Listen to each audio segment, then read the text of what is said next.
Hello everyone, নিকিস daily স্টোরিতে সবাইকে স্বাগত। তোমরা সবাই কেমন আছো? আশা করি ভালো আছো।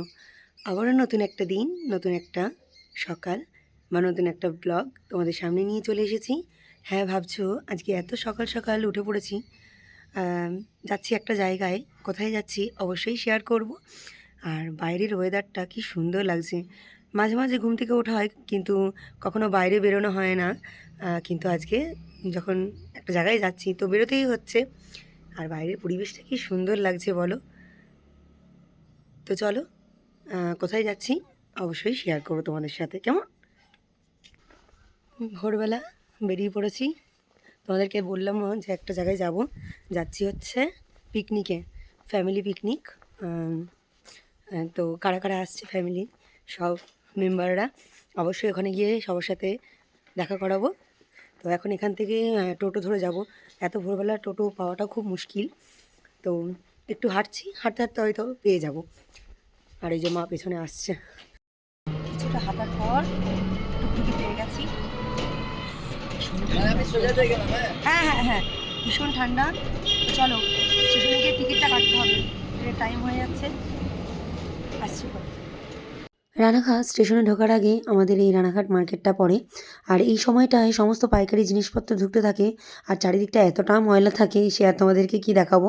তাও দেখালাম যে দেখো, দেখো সমস্ত আলুর বস্তা, এদিকে দুধের ক্যারেট, সমস্ত কিছু দাঁড়িয়ে আছে। আস্তে আস্তে সমস্ত ফাঁকা হয়ে যাবে। আর এদিকে টিকিট কেটে চলে এলাম প্ল্যাটফর্মে। বললো যে 3 নম্বর থেকে ছাড়বে ট্রেনটা। তো বেশ ফাঁকাই রয়েছে, আর এত সকালে তো ট্রেন ফাঁকাই থাকবে আর কি। চলো হাঁটতে হাঁটতে একটু আগিয়ে যাচ্ছি, কারণ পিছিয়ে উঠলে পরে নেমে অনেকটা হাঁটতে হবে বলে ওই জন্যে আস্তে আস্তে আগিয়ে যাচ্ছি আমি আর মা। মোটামুটি 5 মিনিট মানে বসার পর ট্রেনটা ছেড়ে দিল আমাদের। আর বাইরেটা এতটা কুয়াশা, মানে সামনের দিকটা কিছুই দেখানো যাচ্ছে না। তাও তো আমাদের এদিকে মনে হয় কুয়াশা কেটে গেছে, যেহেতু দিদার বাড়ি ফুলিয়াতে। ওদিকটা তো ভীষণ ঠান্ডা, দিদার কাছে কালকে রাতেই শুনছিলাম। তো জানি না এখনও কুয়াশা কেটেছে কি কাটেনি। তো রানাঘাট থেকে আমাদের ট্রেন ছেড়ে দিয়েছে। আর ভীষণ এক্সাইটেড যে সবাই আজকে এক জায়গায় হব। ভীষণ আনন্দ হচ্ছে মনের মধ্যে। মানে বহু বছর পর আমরা ফ্যামিলি এরকম একটা গেট টুগেদার রাখলাম। বেশ ভালোই লাগে, তাই না? যখন মানে কাছের মানুষগুলো আমরা এক জায়গায় হই, বেশ ভালোই লাগে। আর এদিকে কথায় কথায় চলে এলাম আমাদের কালীনারায়ণপুর। এটা ওভারব্রিজ, এখানে দুপাশ দিয়ে ট্রেন যায়। আর নিচে হচ্ছে চুনি নদী। আমাদের রানাঘাটেও আছে চুনি নদী। এটা হচ্ছে কালীনারায়ণপুর ব্রিজ। আর এদিকে কথায় কথায় চলে এলাম আমাদের ফুলিয়া স্টেশনে, মানে মোট কথা দিদার বাড়ির স্টেশন। তো যাই হোক, আড্ডা মারলাম। তো চলো নেমে, ওরা আসছে পেছনে পরের ট্রেনটায়, যেহেতু মাসিরা পায়রাঙ্গা থেকে উঠবে আর আমরা রানাঘাট থেকে। তো আমাদের ট্রেনটা যেহেতু রানাঘাট থেকে ছেড়েছে, ওই জন্যই আমরা আগের ট্রেনে চলে এলাম। গিয়ে মোটামুটি যতটুকু কাজ গোছানো থাকে করতে থাকবো, কোনো সমস্যা নেই। তো চলো যাওয়া যাক। সবাই আসছে, সবার সাথে অবশ্যই দেখা করাবো তোমাদের। এদিকে আমরা লাইন ক্রস করছি আর আমাদের ট্রেনটা বেরিয়ে গেল সামনে দিয়ে। দেখো সামনে কত কুয়াশা, বাপরে! মানে কিভাবে যে ট্রেন বা গাড়ি যাতায়াত হচ্ছে সে বলার কথাই নয়। পেয়ে গেছি। আর রানাঘাট থেকে এখানে ভীষণ ঠান্ডা, কুয়াশা, দেখতে পেছনে কিছু দেখাই যাচ্ছে না, দেখে হয়তো বুঝতেই পারছো।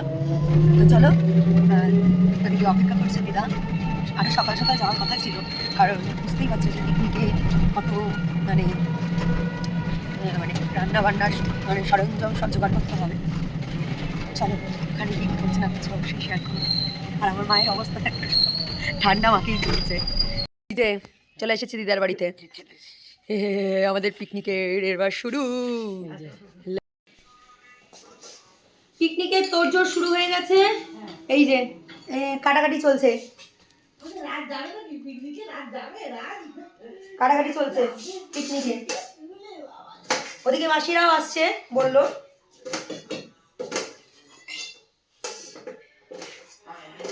আর আমরা আসাতে মামার ডগিগুলো খুব আনন্দ, ওরাও বুঝে গেছে। চলছে আমাদের পিকনিক, ভোরবেলা থেকে শুরু হয়ে গেছে। তো মিক্সার করে নিয়ে যাব এখান থেকে পেঁয়াজ আদা রসুনের, কারণ অনেকটাই পেস্ট। তো ওখানে বসে একটু মজাও করতে পারবো। সমস্ত কাজ যদি ওখানে নিয়ে গিয়েই করা হয় তাহলে আর মজা করা হবে না। তো এদিকে দিদা গরম গরম চা বানাচ্ছে বললো, তা আমি ঝটপট করে সমস্ত কিছু কেটে নিই। ওদিকে মা রসুনগুলো ছাড়াবে, মা বললো তোকে রসুন ছাড়াতে হবে না, তুই আদা আর পেঁয়াজটা কেটে পেস্ট করতে থাক। এদিকে ফটো তোলার পর্ব চলছে, ওই যে ফটো তোলার পর্ব চলছে এদিকে। এদিকে সমস্ত কিছু টোটোয় উঠিয়ে দিয়েছে, দেখাচ্ছি। সরঞ্জাম সরঞ্জাম রেডি, এই যে রেডি, এই যে পিকনিকের জন্য সবাই রেডি আছে। মামা সব বেরোচ্ছে একে একে,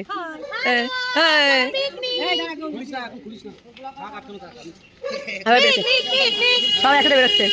আমার দিদা পরে আসছে, দিদা মুড়িতে দাঁড়িয়েছে, রেডি দিদা রেডি, কিন্তু পরে আসছে দিদা। এদিকে সবাই এক জায়গায় হয়ে বেরিয়ে পড়েছি, আমি, মাসি, এই যে মাসির 2 মেয়ে মানে আমার বোন, আর ওদিকে সামনে আরেকটা টোটোতে সবাই রয়েছে। তো সবাই মিলে যাই, দেখা যাক স্পটটা কীরকম। এই যে দেখতে দেখতেই যাচ্ছিলাম সর্ষে ক্ষেত, অবশ্যই এখানে ছবি তোলা হবে, খুব মজাও হবে, তো তাই বলা হচ্ছে। আরে দেখো এসেই লেগে পড়েছে, বসে গেছে কাটাকাটির জন্যে। আর আজকে কি বাজে ওয়েদার ছিল, তোমাদেরকে কি বলবো, ভীষণ বাজে ওয়েদার ছিল, একটু রোদ ওঠে নিল, মানে সারাদিন কুয়াশা ছিল।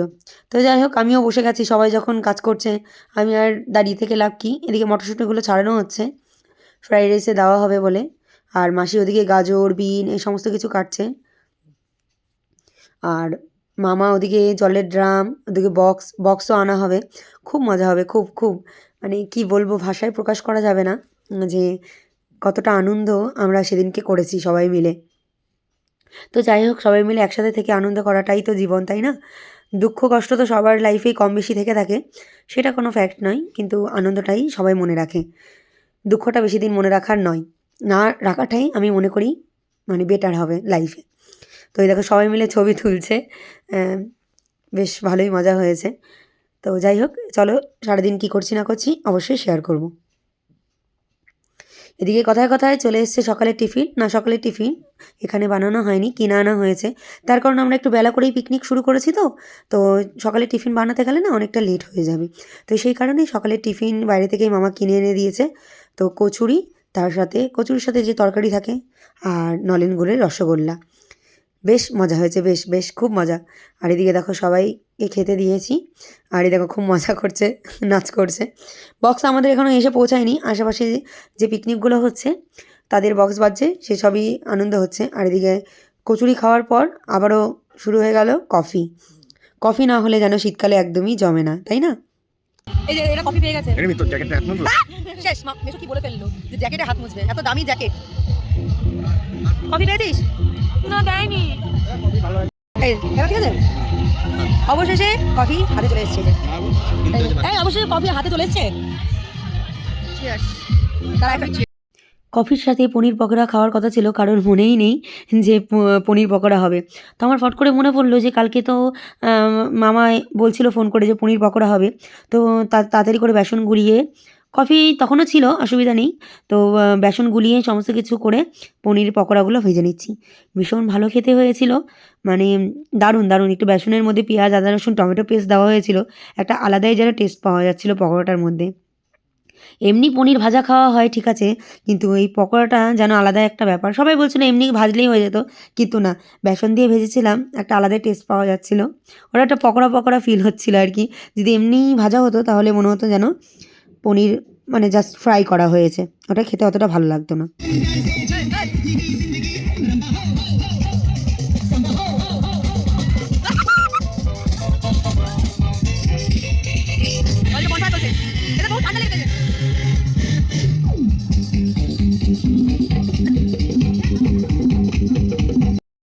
এদিকে বড়রা কাজে লেগে পড়েছে, এদিকে মাসি ইলিশ মাছটা ধুয়ে নিচ্ছে, তারপরে এই মামি মাংস ধুয়ে নিচ্ছে। বড়রা যেহেতু ছিল আমাদের কোনো কিছুই করতে দেয়নি, তারা শুধু বলছিল তোরা মজা কর, এটাই দেখে ভালো লাগছে।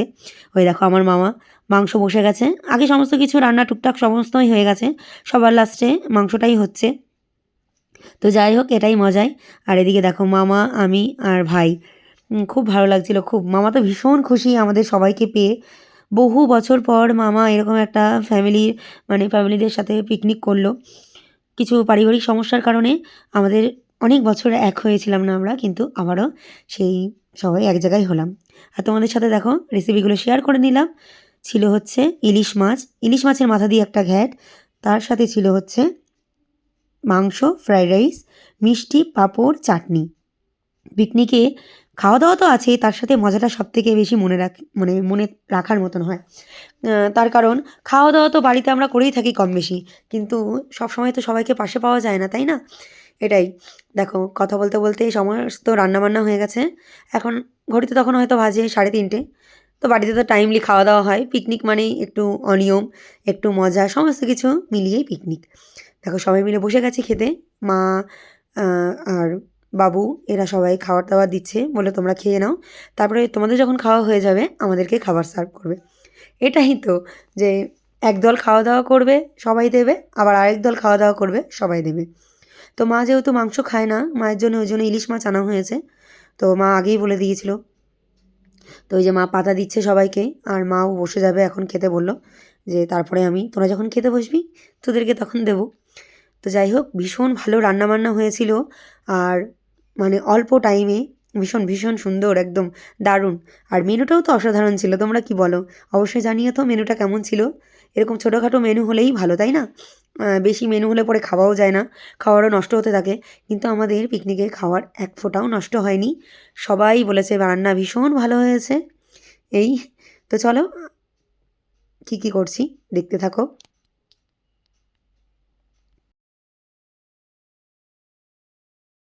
আমাদের পিকনিক শেষ, সবাই একটা টোটো চলে গেছে, খালি ক্যামেরাটা গেছে। বাবু এই যে চলো পিকনিক শেষ আমাদের। জিয়ান পিকনিক শেষ, আপাতত শেষ হলো, চলো টাটা বাই বাই।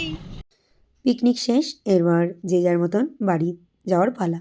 আমরা চলে এসেছি স্টেশনে, আমি, মা, ওদিকে মাসির 2 জামাই 2 মেয়ে। মাসি আর মেসো থেকে গেল, তার কারণ অনেকটা খাবার বেঁচে গিয়েছে। তো অত খাবার তো টেনে নিয়ে যাওয়া যাবে না, তা বললো। আর মাসির মেয়েরা বললো না আমরা রাতে সেদ্ধ ভাত খেয়ে নেবো, তোমার কিছু করতে হবে না, দিতে হবে না। তো আমার ভাই যেহেতু ফ্রাইড রাইস ভালোবাসে, মা একটু ফ্রাইড রাইস নিয়ে এসেছে, তো সেটা দিয়েই রাতে ভাই খাওয়া দাওয়া করে নেবে। আর এত ঠান্ডা লাগছিল কি বলবো, মানে একদম আমরা একদম ব্যাকে বসেছিলাম যাতে ঠান্ডা না লাগে। তো দেখো মা তো একদম মুড়ি দিয়ে বসেছে, আর মায়ের ভীষণ ঘুম পেয়েছে, ট্রেনের মধ্যে বসে বসে ঘুমাচ্ছিল। পিকনিক থেকে বাড়ি চলে এসেছি, এসে ফ্রেশ হয়ে এই যে বাবার হাতের চা সবাই খাচ্ছি। মা খাচ্ছে, আমি গরম গরম চা, বিস্কুট খাবো না, বিস্কুট খেয়ে নাও। এই যে গরম গরম চা, আর একদম সন্ধ্যাটা জমে গেল। তো চলো চা খাই, পরে আসছি কেমন। দুপুরবেলা যেমন ওই সমস্ত খাবার দাবার খাওয়া হয়েছে, তা ভাবলাম রাতে আর কিছু খাবো না, রাতে আলু সিদ্ধ ভাত আর ডিম অমলেট আর একটু ঘি নিয়ে নেব, এটাই যেন অমৃত। দুপুরবেলা তো মাংস ফ্রাইড রাইস খাওয়াই হলো। তাহলে চলো, ভীষণ টায়ার্ড আজকে, আর ভালো লাগছে না। ভিডিওটা এখানেই শেষ করছি। ভালো লাগলে লাইক কমেন্ট শেয়ার করবে, চ্যানেলটির পাশে থাকার জন্য অবশ্যই চ্যানেলটিকে সাবস্ক্রাইব করবে। আজকের দিনটা তোমাদের কেমন দেখতে লাগলো অবশ্যই কমেন্ট করে জানিও। আজ আসি, আগামীকাল নতুন একটি ভিডিও নিয়ে চলে আসবো। ততক্ষণ তোমরা সুস্থ থেকো, ভালো থেকো, টাটা।